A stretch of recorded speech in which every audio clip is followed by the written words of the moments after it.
வணக்கம் மக்களே, நான் உங்கள் விஜயகாந்த். என்னடா இறந்து போனவன் திருப்பி வந்து பேசுறானேன்னு ஆச்சரியமா இருக்கா? யாரு ஒருத்தர் மக்களோட மனசிலிருந்து மறைந்து போறானோ, அவங்க நினைவுகள்ல இருந்து அழிஞ்சு போறானோ, அதுதான் உண்மையான மரணம்னு பெரியவங்க சொல்லுவாங்க. என்னத்தான் நீங்க தினம் தினம் நினைச்சிட்டு இருக்கீங்களே?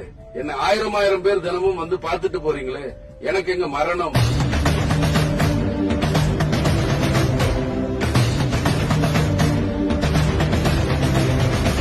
நீங்க நல்லா இருக்கணும் என்பதற்காக தான் நான் கட்சி ஆரம்பிச்சேன். அதே எண்ணத்தோடு தான் என் மனைவியும் மகனும் நமது கட்சியில் இருக்கிற ஒவ்வொரு தொண்டனும் இருக்காங்க என்பதை நான் உங்களுக்கு ஆணித்தரமா சொல்லிக்கிறேன்.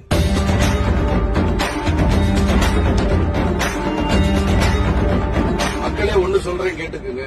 நம்ம தமிழ்நாட்டுல ஒவ்வொரு ஏழை எளிய மக்களுக்கு நல்ல உணவு, கை நிறைய காசு, நல்ல சுகாதாரம், வீடு, படிப்பு இதெல்லாம் கிடைக்கிற வரைக்கும் நானும் நமது தேசிய முற்போக்கு திராவிட கழகமும் கடைசி வரைக்கும் போராடும்னு உறுதி அளிக்கிறேன்.